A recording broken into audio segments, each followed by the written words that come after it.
Hello दोस्तों, खांसी की प्रॉब्लम कितने तरीके की हो सकती है, आज इस पर बात करेंगे। ज़्यादातर लोगों को लगता है कि यार खांसी तो खांसी है, इसमें क्या फ़र्क पड़ रहा है कि कौन से टाइप की है। लेकिन ये जानना और इसको क्लासिफाई करना बड़ा इंपॉर्टेंट है, क्योंकि हर तरह की अलग खांसी के अलग तरह के कारण होते हैं और हर तरह की अलग खांसी का अलग तरह का ट्रीटमेंट होता है। इसलिए एक कॉमन व्यक्ति के लिए भी ये जानना ज़रूरी है कि उसको जो खांसी हो रही है वो कौन से टाइप की हो रही है, ताकि एक अंदाज़ लग सके कि उसकी खांसी सीरियस है या नहीं, उसको डॉक्टर को दिखाने की आवश्यकता है या नहीं, और डॉक्टर जो उसकी जांच कर रहा है वो ज़रूरी है या नहीं। टॉपिक पर जाने से पहले जो लोग हमारे चैनल पर नए हैं उन्हें रिक्वेस्ट करूंगा कि चैनल को सब्सक्राइब करें, वीडियोस को लाइक करें, शेयर करें, फॉलो करें, कमेंट करें, पूरा देखें। टॉपिक इंपॉर्टेंट है इसलिए इसे एंड तक देखिएगा। हर तरह की खांसी के क्लासिफिकेशन सिस्टम्स पर बात करेंगे और उसके कॉमन कॉजेज़ पर बात करेंगे, ताकि एक ओवरऑल अंडरस्टैंडिंग डेवलप हो पाए। चलिए शुरू करते हैं इंपॉर्टेंट वीडियो।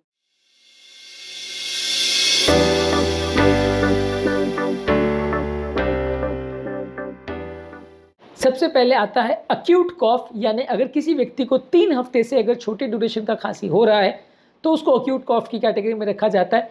ज़्यादातर ये वायरस इन्फेक्शन जैसे कॉमन कोल्ड, फ्लू या सिंपल फेरेंजाइटिस के केस में हो सकता है। ज़्यादातर इसमें जो कफ आता है वो वाइट होता है, क्लियर होता है, या कभी कभार अगर बैक्टीरियल इन्फेक्शन की वजह से हो तो बलगम उसमें येलो आ सकता है, जो कि इन्फेक्टिव प्रोसेस की तरफ इंडिकेट करेगा।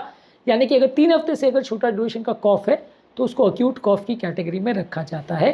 इसके बाद यानी 3 से 8 हफ्ते के बीच का अगर किसी को खांसी है तो उसको सब एक्यूट कॉफ की कैटेगरी में रखा जाता है, जिसमें अक्यूट कॉफ की वजह से अगर कोई रेसिडुअल सूजन या इन्फ्लेमेशन रह गई है, या इन्फेक्शन के बाद भी पोस्ट रेसिडुअल कोई प्रॉब्लम अगर रह गई है तो इसकी वजह से, या किसी व्यक्ति को अगर प्रॉपर ट्रीटमेंट इन्फेक्शन के लिए ना किया गया हो तो वैसे व्यक्ति को भी 3 से 8 हफ्ते तक खांसी हो सकती है। ज़्यादातर ये ड्राई कॉफ हो सकता है, कभी कभी इसमें प्रोडक्टिव या बलगम वाला खांसी भी आ सकता है, और धीरे धीरे करके ये अपने आप कम होता है जैसे जैसे ट्रीटमेंट सक्सेसफुल होता है।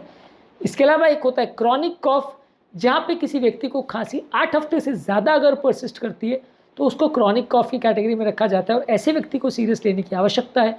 ये ज़्यादातर सीरियस बीमारियाँ जैसे asthma, chronic bronchitis, gastroesophageal reflux disease, post nasal drip या किसी मेडिसिन के साइड इफेक्ट से हो सकता है। ज़्यादातर ये कॉफ प्रोडक्टिव होता है, हालांकि कुछ मेडिसिन साइड इफेक्ट वाले जो कॉफ है वो ड्राई भी हो सकते हैं। इसमें बलगम आ सकता है। ज़्यादातर ये कॉफ रात को बढ़ता है, कुछ स्पेसिफिक ट्रिगर से बढ़ता है। अगर ये कॉफ है तो डेफिनेटली आपको जांच कराने की आवश्यकता है, क्योंकि इसमें कारण बहुत सारे हो सकते हैं। अगला कैटेगरी या सब कैटेगराइजेशन इसमें है प्रोडक्टिव या नॉन प्रोडक्टिव कॉफ। प्रोडक्टिव का मतलब ये कि अगर किसी व्यक्ति को बलगम आ रहा है तो उसको प्रोडक्टिव कफ बोलेंगे। किसी व्यक्ति को अगर रेस्पिरेटरी इन्फेक्शन है, ब्रोंकाइटिस है, निमोनिया है, ब्रोंकिक्टासिस है, इस तरह की बीमारी है तो उसमें प्रोडक्टिव कफ आ सकता है। जैसे कि अगर इसमें बलगम अगर आ रहा है तो उसको आपको ज़्यादा सीरियसली लेने की ज़रूरत है और बलगम को जांच कराने की आवश्यकता है। ज़्यादातर ये बलगम का कलर क्लियर हो सकता है, वाइट हो सकता है, येलो हो सकता है, ग्रीन हो सकता है, डिपेंड करता है कौन से तरह का इन्फेक्शन है उसके हिसाब से, और उससे थोड़ा अंदाज भी लग जाता है। आगे उसकी जाँच कराने से भी आपको काफ़ी इंपॉर्टेंट इन्फॉर्मेशन मिलती है कि व्यक्ति को जो कफ है किन कारणों से हो सकता है। इसके अलावा एक होता है नॉन प्रोडक्टिव कफ, जहाँ पे आपको खांसी तो आती है लेकिन उसमें बलगम नहीं आता। ज़्यादातर ये अलग अलग तरह के इरिटेंट्स की वजह से, एस्थमा की वजह से, एलर्जी की वजह से, या अर्ली स्टेज की वायरस इन्फेक्शन की वजह से हो सकता है। ज़्यादातर गले में कुछ इरिटेशन होने की वजह से खांसी आती है, लेकिन इसमें बलगम नहीं आता। ज़्यादातर थोड़ा बहुत इसमें जो है थूक जैसा आ सकता है, लेकिन इसमें जो एक्चुअल में फ्लेम होना चाहिए या बलगम होना चाहिए वो नहीं आता है। तो ये डिफ्रेंशिएट करता है नॉन प्रोडक्टिव कफ को। इसके अलावा एक होता है पेरोक्सिस्मल कफ, जिसमें सडन अनकंट्रोलेबल खांसी की फिट्स आती हैं, जैसे वूपिंग कफ, एस्थमा, या कोई क्रॉनिक बीमारी सडनली अगर बढ़ जाती है जिसे एक्यूट एक्सैसरबेशन ऑफ क्रॉनिक डिजीज बोलते हैं।